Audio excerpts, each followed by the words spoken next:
Rule number 16, আমি চাই অথবা সে চাই, কেউ কিছু চাইলে উড লাইক টু ব্যবহার হবে, ইচ্ছার্থে আর কি। কোনো কিছু করার জন্য ইচ্ছা পোষণ করলে, আমি কেনাকাটা করতে চাই, এখানে সাবজেক্ট হচ্ছে আমি, আই।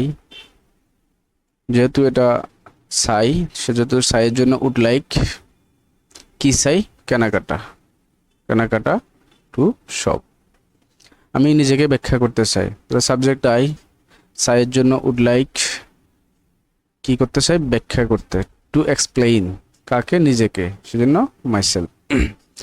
আমি একজন শিক্ষক হতে চাই, I would like to become a teacher, হওয়া হচ্ছে বিকাম, শিক্ষক, টিচার। রুল নাম্বার 17, আমি কি করতে পারি এমন কোনো প্রশ্ন করতে, আমি কি করতে পারি, আমি কি করতে পারি, what can I do for, what can I do,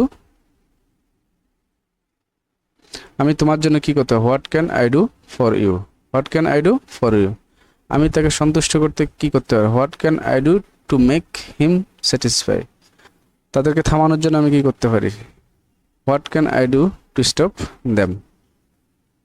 rule number 18, যত তত বলতে দামর, দামর হচ্ছে যত পড়বে তত শিখবে। এখানে যতর সাথে একটা শব্দ, মানে একটা, এখানে যতর সাথে একটা শব্দ, তাহলে the more you read, the more you learn, দুই জায়গায় দ্য মোর বসবে। যত বেশি ভাববে তত বেশি হতাশ হবে। The more you think, the more you frustrate you, যত বেশি দেরি করবেন তত বেশি হারবেন। The more you late, the more you loss, the more you loss.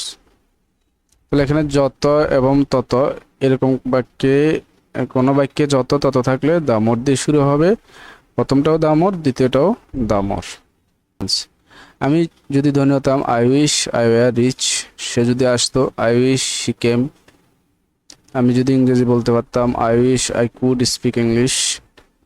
Rule 20, কিছু সমস্যা আছে বলতে দেয়ার ইজ সামথিং রং, আমার কম্পিউটারে কিছু সমস্যা আছে, there is something wrong with my computer, আমার চিন্তাভাবনাতে কিছু ভুল আছে, there is something wrong with my thinking, তোমার কথায় সমস্যা আছে, দেয়ার ইজ সামথিং রং, এটা হচ্ছে ভুল আছে, সেজন্য there is something wrong with your speech, তোমার কথায় ইউর স্পিচ। আমার চিন্তাভাবনাতে কিছু ভুল আছে, there is something wrong with, আমার চিন্তাভাবনার জন্য মাই থিঙ্কিং, আই থিঙ্ক।